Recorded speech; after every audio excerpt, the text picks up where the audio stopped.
অপু আমি যাচ্ছি।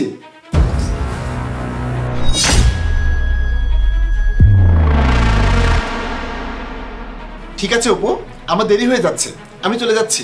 ঠিক আছে, তুমি নিজের যত্ন নিও। হ্যাঁ বাবা, তুমিও নিজের যত্ন নিও। ঠিক আছে, বাই। বাই।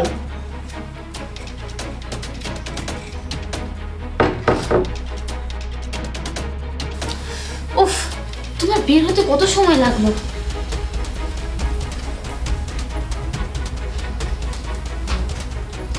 হ্যালো, কোথায় তুমি?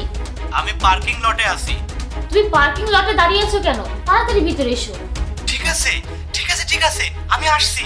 হ্যাঁ।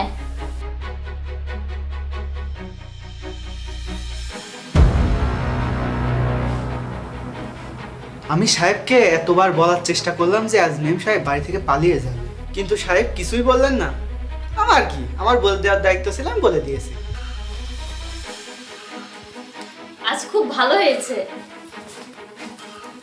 আজকে তোমার লটারি লেগে গেছে।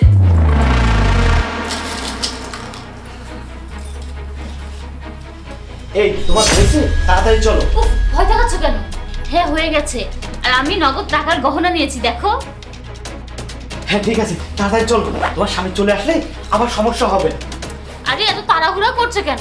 আরামে যাই, বললাম না আমার স্বামী সন্ধ্যার আগে আর আসবে না। আরে তুমি চলো তো, তুমি কোনো কথা বলো না, চলো। আচ্ছা চলো। আরে চলে যাওয়ার জন্য তো তারা কিসে? সন্ধ্যার আগে সে আসবে না। আরে চলো তো। ট্রেনের টিকিট করা হয়েছে নাকি করতে হবে, নাকি আমি এটা করে দেব? তুমি তো অফিসে গিয়েছিলে তাই না? তুমি এখন কোথা থেকে আসলে? কেন?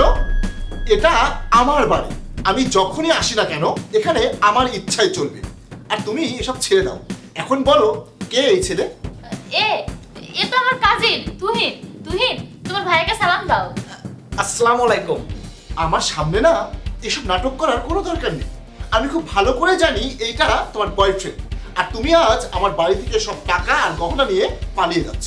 তুমি কি সব বাজে কথা বলছো? তুমি তোমার স্ত্রীকে সন্দেহ করছো? হ্যাঁ, তুমি কি বলতে চাচ্ছ? আমি চরিত্রহীন? দেখো, তোমাকে বলছি, আমাকে এভাবে সন্দেহ করবে না। তুমি চুপ করে থাকো অপু। ইমন আমাকে সবকিছু বলেছে। তুমি আজ কি করতে যাচ্ছিলে? অপু আমি যাচ্ছি।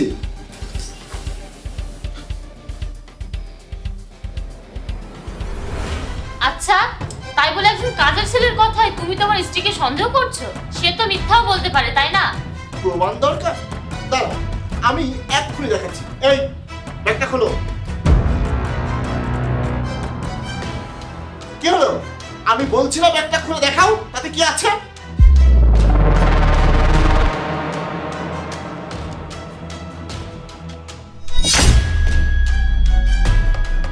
এই তো আমার সমস্ত টাকা আর গহনা। তুমি এখনো কি আরো কোনো প্রমাণ চাও? আরে তুমি ব্যাগটা নামিয়ে নিচে রাখো।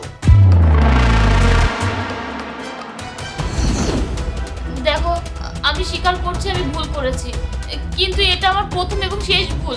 আমি তোমাকে কথা দিচ্ছি, আমি আর কোনোদিন এইসবের মধ্যে যাব না। প্লিজ এবারের মতো আমাকে ক্ষমা করে দাও। অপু, তোমার এই নাটক বন্ধ করো।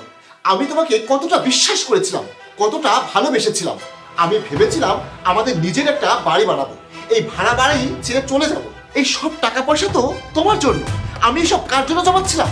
আমি এত তাড়াতাড়ি বিয়ে করতে চাইনি, কিন্তু বাবা মায়ের চাপে তোমাকে বিয়ে করেছি। আমি ভাবতাম আমার স্ত্রীর মতো ভালো মেয়ে আর হয় না, কিন্তু না, আমি ভুল। আমি ইমনের কাছে কৃতজ্ঞ যে ইমন আজ আমাকে সাহায্য করেছে। তা না হলে তুমি আজ আমার সবকিছু নিয়ে গিয়ে আমার জীবনটাই নষ্ট করে দিতে। আমাকে একটা সুযোগ দাও, আমি তোমাকে শপথ করে বলছি আমি আর কোনো দিনে এমন কিছু করব না। দয়া করে আমাকে একটা সুযোগ দাও। এখন আর ক্ষমা চেয়ে কোনো লাভ নেই। তুমি এক্ষুনি তোমার এই বন্ধুকে নিয়ে আমার বাড়ি থেকে চলে যাও। জাহিদ প্লিজ। কি হলো? তোমরা আমার কথা শুনতে পাওনি?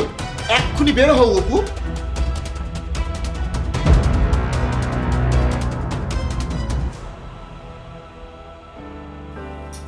ইমন, তোমাকে অনেক ধন্যবাদ।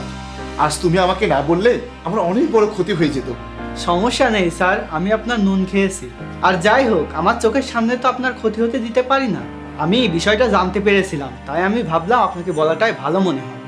ধন্যবাদ ইমন। যাও ঘরে যাও, তোমার কাজ করো।